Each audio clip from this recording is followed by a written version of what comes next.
guys, welcome back or welcome to my channel. It's your girl Little Latina coming at you with another video. And today I want to be talking about something that I experience quite often, something that I used to experience way more than I do now, and something that I know affects a lot of people, and that is anxiety. So lovely, my favorite word, but it's pretty common for most people to have this or to at least experience this some point in their life. And I know how debilitating and annoying anxiety can really be, especially when you've had it for a long time and it's really causing problems and just really being a hindrance to any type of social aspect or doing things that you want to do, but you literally just can't because of how bad your anxiety is.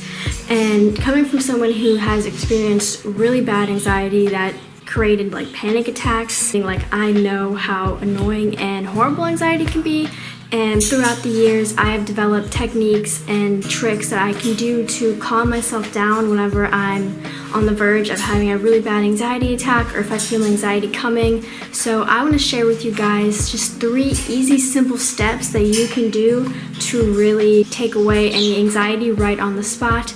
And my bird is out again in his cage, so if you hear any chirping, that is him because he only chirps when I'm making videos. So, but whatever, he sounds very beautiful though, so I don't mind it. But so the first thing that I would like to do whenever I feel any type of anxiety coming or any type of thing that will trigger my anxiety is to identify the cause for my anxiety.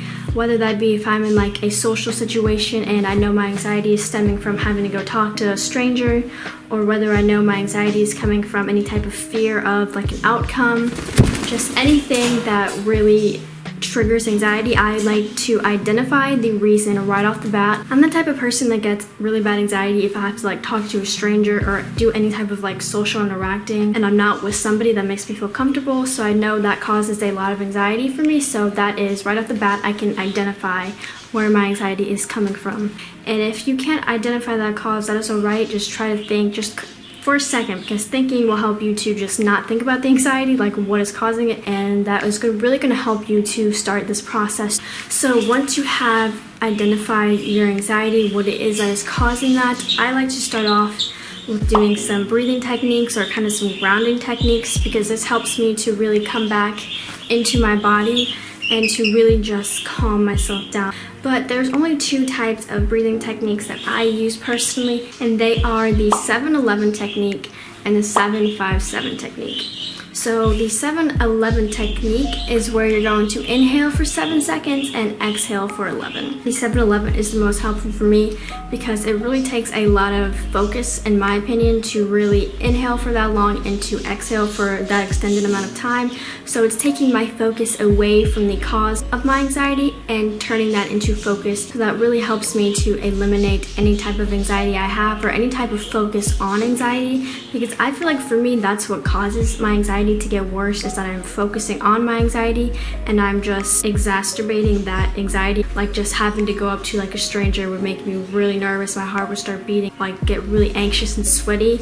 And so if I just took a break and I just took that little few seconds to do that breathing technique and put that focus into breathing rather than just overthinking my anxiety, it really helped to calm me down. And like in the moment type things, like if you have anxiety like and you need to do something, like that's the breathing technique that I would use if I had to do something immediately that caused any type of anxiety like that. So that's when I would use the 7-11 one, because I would do like maybe 2 or 3 rounds, but I feel like for me that one helps me the most because I'm tuning in that anxiety and turning that into focus, therefore taking away my ability to overthink any of my anxiety and kind of just eliminate it throughout my body. And I like to have kind of like a mantra in my head where it's just like the anxiety is leaving my body through every exhale. Through every inhale, I'm taking that anxiety and pushing it out through every exhale. So by the end of it, I will no longer have any anxiety and I will just be totally calm and just chill and just ready to do whatever it is that I need to get done. Now the next one, the 7-5-7, is you inhale for 7, you hold for 5, and then you exhale for 7. Now that one I feel is best for like if I'm having an anxiety attack or if I'm like really panicking and I've been panicking for a while and it's just kind of like that buildup of anxiety and then it just like explodes. That's when I would use that technique, and I will definitely do that for way more reps. Like I won't just do it for like 2 or 3 because I feel like for that type of situation, I need to be focusing a lot longer. So if I'm like in the middle of like an anxiety attack or if I'm like hyperventilating, I just start doing that. And the counting is really kind of hypnotic and really soothing for me because I'm the type of person that I like to have stability. You know, I like to know what's going to be happening next. So counting is something that really helps me to get rid of anxiety or just to tune in and just focus on something other than how nervous I am or like how I'm feeling. So it really helps me to focus on that, and it just takes away any type of extreme nervousness that I have, and it really just helps me to focus and calm down. And that is like one of the only 2 breathing techniques that I really use. There's so many other ones that you can literally just Google. That you can literally just Google whenever you want. But next we also have grounding techniques, and these, I don't even know if these are actually a thing, but something that I do that has helped me quite a bit. Because whenever I get really anxious, I tend to like disassociate from my body and just kind of like really get out, and I'm just like freaking out. And something that helps to keep me grounded in my body is to kind of rub my fingers like this. Did you just take my earring out? Okay, no. It really helps me to stay grounded in my body and to just kind of realize like it is okay, I'm still here, nothing is happening to me, I just need to relax, you know? So I would like to just rub the tips of my fingers together like this and kind of do my breathing technique, and doing those a few times will really help me to just calm down, just feeling my skin against skin and realizing, you know, I'm still alive, nothing is happening to me, you know, it's giving me that sense of touch. So I'm focusing on the feeling of my fingers rubbing together rather than the anxiety. Like I said earlier, I'm also focusing on breathing. So I'm really just focusing on tuning into my body rather than expanding out of my body. So it's really bringing me back in, really keeping me connected, and it's really keeping me grounded so I don't get more anxiety, I don't panic more. So that's something that I do a lot. Sometimes if I feel like a little bit of anxiety or I'm kind of feeling nervous, I'll just start to do this and just remind myself to just calm down, because I associate this with like relaxation. So once you've done it enough, you know, just immediately once you start rubbing your fingers like this, you're just gonna calm down naturally because you've done it so many times. So you just associate that with relaxation and soothingness. So it's really just gonna be really helpful in any type of situation where you feel like a little bit of anxiety is kind of boiling up at the surface, and this kind of just brings it back down. It's like kind of like the money sign, but I just kind of do it more in like a circular motion, so that's just what I do. But yeah, those are the 2 type of different techniques that I would use to help keep myself from having anxiety, to help myself relax. And I feel like that's, what is he doing? And I feel like really anybody can do that, honestly, in any type of situation. It's not too obvious that you're kind of having an anxiety attack. So if that makes you nervous seeing people have anxiety, this is going to be great because most people aren't going to be picking up on any of that unless you're like, or unless you're like most people aren't going to be able to notice that or even pay attention to that. So it's great if you don't like to have too much attention on you and you just want to kind of calm yourself down in a nice like private way, even if you're in a public setting. So I think that's also great because I kind of have anxiety from that as well, because I just overthink a lot of things. Like overthinking gives me anxiety. Like I'll overthink about my overthinking and it's like really weird. But yeah, those are the 2 things that I will mainly do, is breathing techniques and grounding techniques that really help me to just stay in my body, stay present, and help me to really relax and to just reduce any of that anxiety that I have. And now this 3rd thing is kind of, you can do it on the spot, other times not really, but that is to release your anxiety. So like I said, in the breathing, for exhaling for me is a release of anxiety, because you know I'm like releasing all the stress that I have in my body and taking it out on that one breath. Another thing you can do is exercise. That helps you to focus. Anything that requires you to focus on something other than your anxiety is really going to help you to release anxiety, because you're transferring that focus of anxiety into something positive, into something else, so you're not really feeling more anxiety. It's just really easier just to exist that way rather than like focusing really on that anxiety, at least for me, because this is something that I've done throughout the years and it's just helped me. So I'm hoping that it helps you as well, and I'm pretty sure it will, because I've had anxiety since I was like little, and it used to be really bad. Like I used to want to throw up all the time. Like I would have horrible butterflies. Like I couldn't even focus or like hear anything because I was just really in a bad spot and my anxiety was just really taking over. So once I got older and realized, okay, this is a problem, I can't have this forever, like I'm tired of having anxiety, I'm gonna teach myself how to like let go of anxiety and just kind of to help myself really in the long run, because this is not a good way to live. And you know, releasing anxiety is pretty key.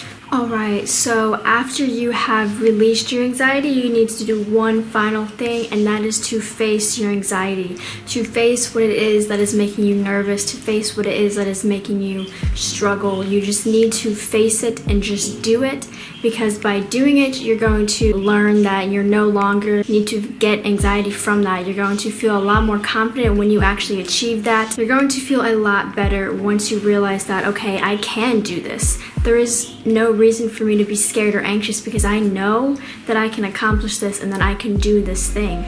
So for example, for me, even though it caused a lot of stress and anxiety for me, once I started actually going up to people and speaking to them, it became a lot easier for me to do, and I would find that I no longer got anxiety from doing that nearly as much as I used to. I would still feel a little bit nervous because obviously I haven't fully gotten over that yet, but it is nowhere close to how it used to be before, and that is really the importance of facing your anxiety, because once you have done it enough, you've faced it enough, you're not going to be getting anxiety from that anymore, and you're really going to feel a sense of satisfaction from knowing that you can do that, and it's just going to apply to all other aspects of your life. Ow! Ow! Okay.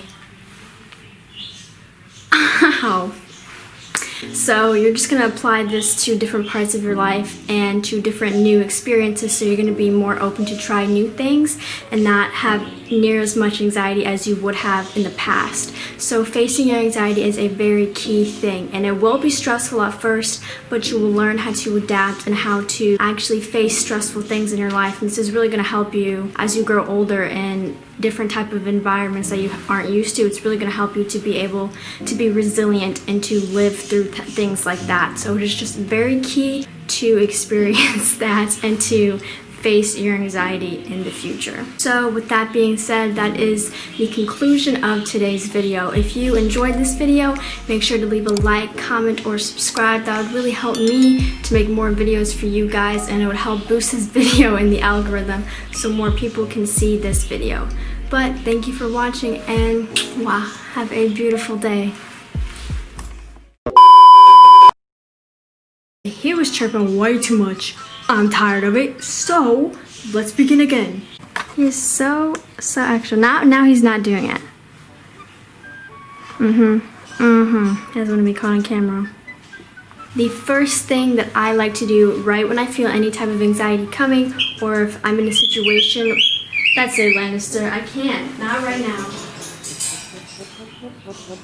So the first thing that I think he's mimicking me. So the first thing that I do right off the bat when I feel any type of anxiety coming is I like to identify the cause for my anxiety. Oh my gosh, he's not stopping. I like to identify the cause. Lannister!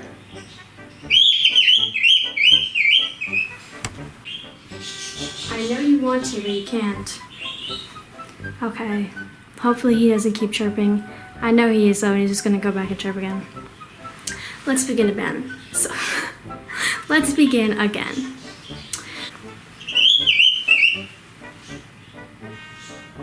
Okay. And just be like, it is okay. You know, you're just a human being. This experience isn't gonna be bad. Nothing. Oh my gosh.